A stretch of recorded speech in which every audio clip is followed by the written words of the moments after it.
Another one we got here, the cup mute. Now, you can see it's called the cup mute because I guess you got kind of a bit of a cup on the bottom there. In fact, I brought along a cup as well. We can do a little comparison later. But this particular cup mute's made by Dennis Wick. This is great because it's actually an adjustable mute. You can see that's the open setting, and that's the tight setting. Sometimes you'll see in big band music it'll say tight cups, and what that means is they want it to be nice and tight. Don't make it too tight or the air won't come out. But if you get it to just about 1/8 of an inch, you can get that nice classic tight cup sound that Dizzy Gillespie used to use a lot when he played with Charlie Parker.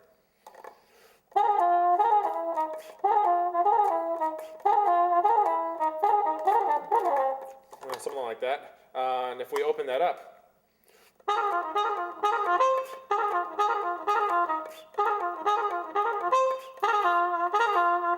and then hear that again closed.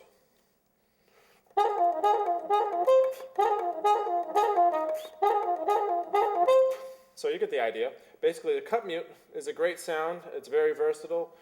As a trumpet player, playing a lot of gigs in the city, when I do have to play in a soft environment, I will use this mute quite a bit. It's got a nice, soft, warm, personal sound, and it's great, especially if you want to just play with a trio or something. But definitely a must-have if you're playing in a big band.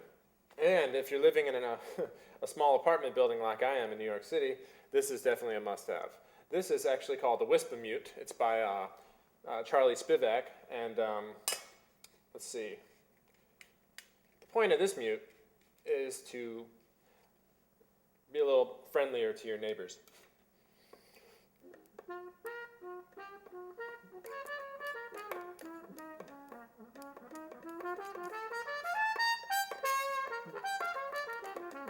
So basically, it's a practice mute. It's designed so that you won't make a whole lot of noise and upset your neighbors. But sometimes you can use this in music as well. In fact, in some big band settings, I've actually seen where they request a whisper mute because they really want something super soft. So that can be used to great effect for when you need to play softly. Now, here's another one that you'll sometimes run into, especially in older big band charts from the 20s and 30s. It'll ask for a derby mute.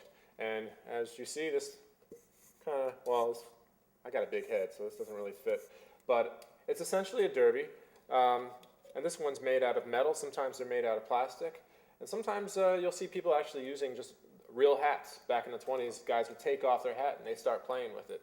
So you can use this basically to deflect the sound if there's a quiet section and you need to play a little bit softer.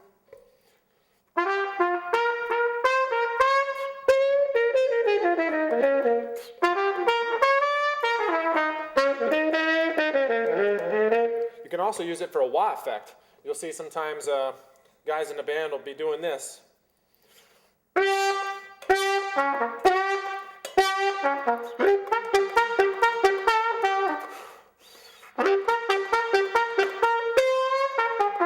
So, depending on what's written in the music, sometimes you'll use this in a soft passage, or you'll be using it for the visual effect as well. It looks kind of cool when you get the whole brass section doing that.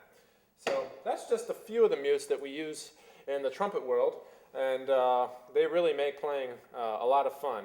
In fact, there's a whole list of other mutes that I wish I had at my disposal to show you right now, but you should definitely check them out. There's one called the Mellow Wah. There's another one called the Buzz-Wow mute, which is actually a lot like a cup mute, right? But at the end, it actually has kazoos built into the mute. Those are hard to find, but if you can get one, the Buzz-Wow mutes are pretty incredible. So if all else fails and you're on a gig and you don't have any mutes at your disposal, but you want something to give you a little something extra, which is, in my opinion, probably how a lot of mutes came about in the first place, just grab your nearest cup, even a drinking cup. Check it out.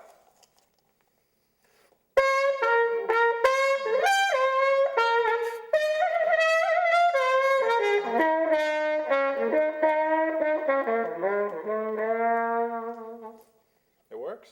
So, some mutes that you're definitely going to want to have in your collection. Straight mute, all around great mute for classical, jazz playing, big band, must have. Second one, you're going to want to have a cup mute. And this is you'll find this in some classical music, but mostly in jazz music, especially big band charts.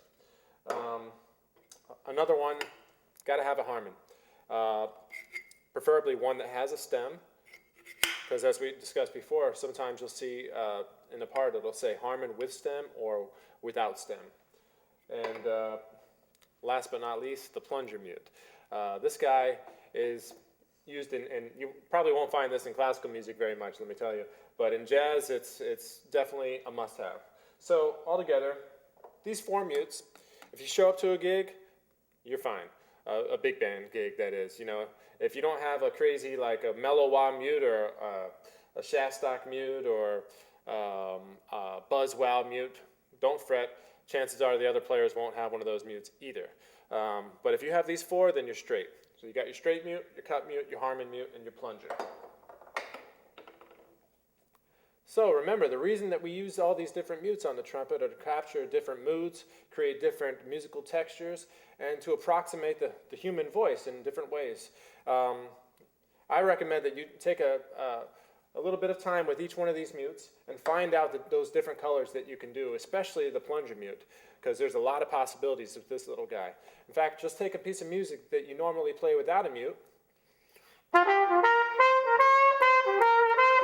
and slap a plunger on it, see what happens. And then you can add some other special effects in there too, like we talked about before, the double tonguing, the wah wah.